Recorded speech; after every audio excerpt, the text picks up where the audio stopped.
ఎక్కడికక్కడ ప్రచారాలు చేయడం. నేను నమ్మిన దేవుడు, మా ఇంటి కులదైవం, నాకు ప్రాణభిక్ష పెట్టినటువంటి దేవుడికి అన్యాయం చేస్తే మాత్రం ఎవరిని వదిలిపెట్టనని మరొకసారి మీ అందరికీ హామీ ఇస్తున్నా. ఇలాంటివన్నీ చాలా జరుగుతున్నాయి.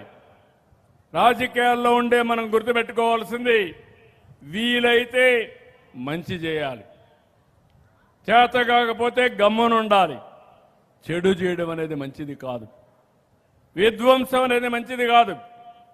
అలాంటి విధ్వంసకారుల్ని మనం కూడా గుర్తుపెట్టుకోవాల్సిన అవసరం ఉంది. ఎవరు కూడా 45 సంవత్సరాలు 48 సంవత్సరాలు ఉన్న రాజకీయాల్లో రేపు 28కి 50 ఏళ్ళు అంటే సుదీర్ఘమైన రాజకీయ జీవితం. అది వచ్చిందంటే 4వసారి ముఖ్యమంత్రి అయ్యారంటే మీ అందరి దయ, మీ అందరి ఆశీస్సులు, మీ అందరి సహకారం. అలాంటిది నేను ఎప్పుడూ తప్పే చెయ్యను. అలాంటి నిన్నే 44వ సంవత్సరం తెలుగుదేశం ఆవిర్భావ దినోత్సవం జరుపుకున్నాం. అలాంటి నన్ను కూడా జైల్లో పెట్టారంటే ఇంకా మామూలు వాళ్ళ కథ ఏంటని అడుగుతున్నా. 5 ఏళ్ళు. ఈరోజు నేను ఒకటే చెప్తున్నాను, మీరు ఏదైనా ప్రభుత్వం తప్పు చేసి చెప్పండి, దానికి సమాధానం చెప్తాం.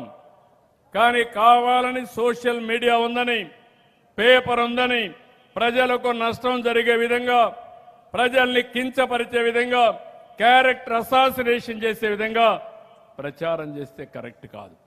ఒక ఆడబిడ్డ ఇంట్లో నుంచి బయట వస్తే ఆ అమ్మాయి మీద అసభ్యంగా పోస్టర్లు పెడితే ఆ బిడ్డ తట్టుకోగలుగుతున్నాను అడుగుతున్నా. ఇంట్లో వాళ్ళు ఏమంటారని అడుగుతున్నా. సమాజం ఏ విధంగా చూస్తుందని అడుగుతున్నాను. ఇదే నా బాధ్యతను అడుగుతున్నా. ఇలాంటి కార్యక్రమాలు చాలా ఉన్నాయి. నేను ఒకటే మిమ్మల్ని కోరుతున్నా, సూళూరుపేట ఎప్పుడు కూడా తెలుగుదేశం పార్టీకి కంచు కోట.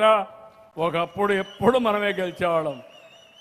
ఇటీవల కొద్దిగా దారి తప్పింది, మళ్ళా ఘాట్లో పెట్టాం. ఎందుకు ఈ మాట వాడుతున్నానంటే, ఈరోజు నేను ఒక పార్టీ అధ్యక్షుడిని. ఆ రోజు మీ అందరికీ హామీ ఇచ్చాను, సూపర్ 6 అమలు చేస్తాం.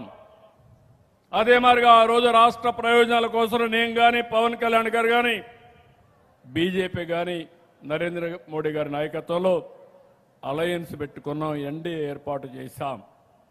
ఆ రోజు నిర్దిష్టమైన హామీలు ఇచ్చాం. ఈరోజు ముఖ్యమంత్రి అయ్యాను. ఆ హామీలన్నీ నెరవేరుస్తూ మీ జీవితాలు బాగు చేయడానికి అనునిత్యం పనిచేస్తున్నాను.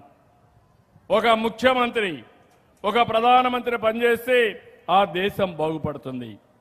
ఒక ముఖ్యమంత్రి బాగా పనిచేస్తే ఆ రాష్ట్రం బాగుపడుతుంది. మీ జీవితాల్లో వెలుగు వస్తుంది, మీ జీవన ప్రమాణాలు పెరుగుతాయి. అదే ఒక వ్యక్తి సరిగా పనిచేయకపోతే, ఒకప్పుడు మీరు చూశారు రాష్ట్రం మొత్తం గంజాయిమయం, ఇంకో పక్క ఆ రోజు చూస్తే డ్రగ్స్ మయం. అవి చూసిన తర్వాత నాకు చాలా బాధ కలిగింది. నేను ఆ రోజు చెప్పాను, నేను రౌడీల్ని 1 నిమిషంలో కంట్రోల్ చేస్తాను, కానీ గంజాయికి అలవాటైన వాడిని, డ్రగ్స్కి అలవాటు పడిన వాడిని మార్చాలంటే చాలా సమయం పడుతుందని ఆ రోజు చెప్పాను. అదే నేను ఫేస్ చేస్తున్నా ఇప్పటికి కూడా. ఎవడైనా సరే ఈ రాష్ట్రంలో మా ఆడబిడ్డల జోలుకొస్తే అదే చివరి రోజని చెప్పాను. అది చేసి చూపిస్తున్నామని మరో